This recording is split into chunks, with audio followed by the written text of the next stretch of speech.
Hello dear student, welcome to smart educator YouTube channel. তো আজকে আমি তোমাদের জন্য যে স্পেশাল রিজনিং নিয়ে এসেছি, যার কোশ্চেন দেখা মাত্রই তোমরা অ্যান্সার পারবে। তাহলে চলো শুরু করি আজকের স্পেশাল রিজনিংগুলো। প্রথমে দেখো, যেটা দেওয়া আছে যে √7 মাইনাস √5 ডিভাইডেড বাই √7 প্লাস √5। তো এই ধরনের অঙ্ক যখন আসবে তখন তোমরা কিভাবে করবে? প্রথমে কী করবে না, নিচে যেগুলো থাকবে সেগুলোর প্রথমে কী নেবে না, ডিফারেন্স নেবে। ডিফারেন্স কত হচ্ছে? 7 আর 5-এর মধ্যে ডিফারেন্স 2, আর ওপরেরটার কী করবে না, যোগ করবে। উপরে যেটা থাকবে 7 আর 5 কত হচ্ছে, অ্যাড করলে 12। এইবার কি না, উপরের যে যোগফল বেরোলো, উপরে যে যোগফলটা বেরোলো তাকে এই নিচের ডিফারেন্স দিয়ে ভাগ করবে। ভাগ করলে কত হবে? 6। তারপরে কি করবে, ওপরের যে সংখ্যা দুটো রুটের ভেতরে আছে, √7 আর √5, এই দুটো সংখ্যাকে মাল্টিপ্লাই করবে। 7 আর 5-এ রুটের ভেতরে লিখবে 7 5-এ 35, মাঝে যে চিহ্নটা থাকবে সেই চিহ্নটা দিয়ে দেবে, দেখবে তোমার অ্যান্সার রেডি। এটাই হচ্ছে অ্যান্সার।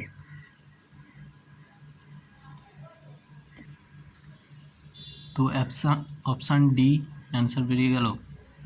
চলো নেক্সট কোশ্চেন কী দেওয়া আছে? √72 মাইনাস √72 মাইনাস √72 মাইনাস ... এইভাবে যদি ইনফিনিটিভ পর্যন্ত থাকে তখন আমরা কি করব?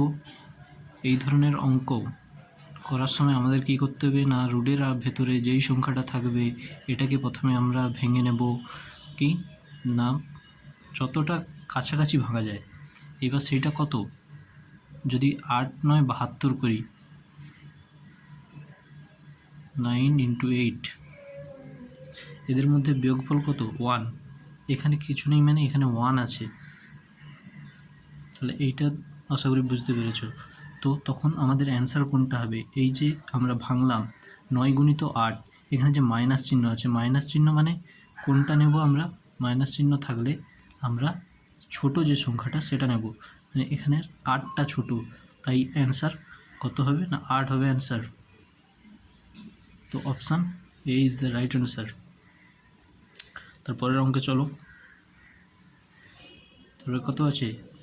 √63 প্লাস 2√63 প্লাস, এইভাবে দেখো চলতে চলতে ডট করে দেওয়া আছে।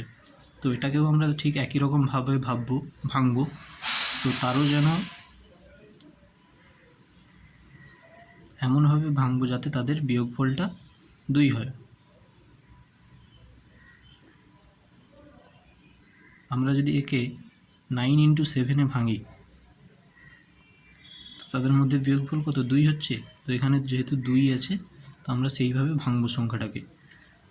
তাহলে এইবার দেখো, যেহেতু এখানে প্লাস চিহ্ন আছে, তাহলে আমাদের অ্যান্সার কোনটা হবে না, বড়টা। যখন প্রশ্নের মধ্যে প্লাস চিহ্ন থাকবে তখন আমরা এই বড় সংখ্যাটাকে অ্যান্সার করব। তখন কি না, এই বড় সংখ্যাটাই হবে অ্যান্সার।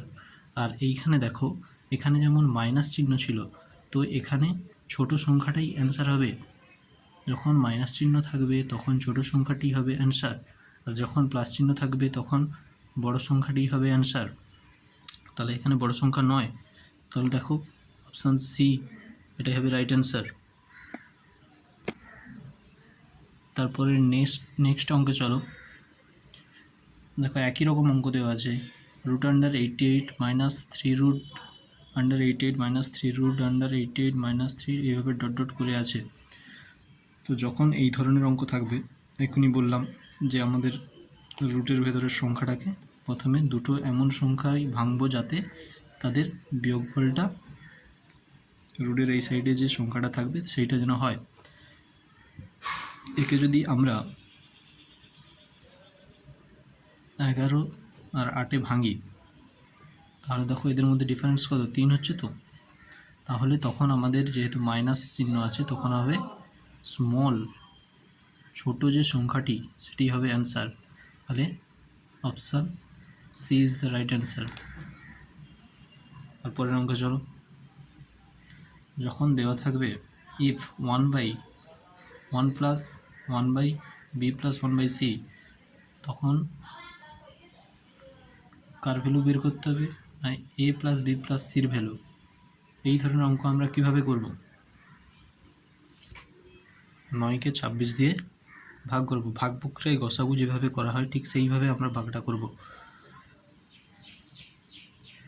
9 দুগুণে 18,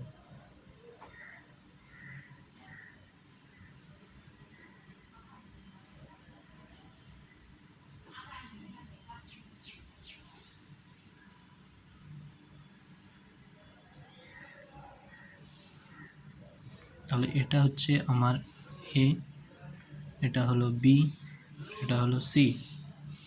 এবার যেহেতু এ প্লাস বি প্লাস সি বলেছে, তাহলে আমি কি তিনটা কী করবো? না অ্যাডিশান করব।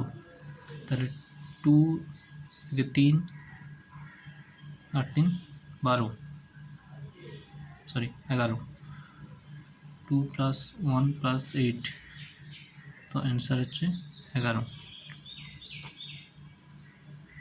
পরের অঙ্কে চলো। দেখো পরের অঙ্ক আছে 5 প্লাস 2√6 এর বর্গমূল কত হবে?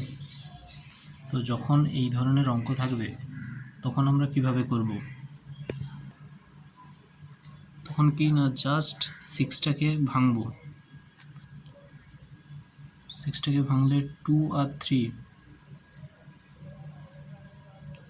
2 আর 3 ভাঙলাম, তো একে আমরা কি রুট দেব, সাথে প্লাস চিহ্ন।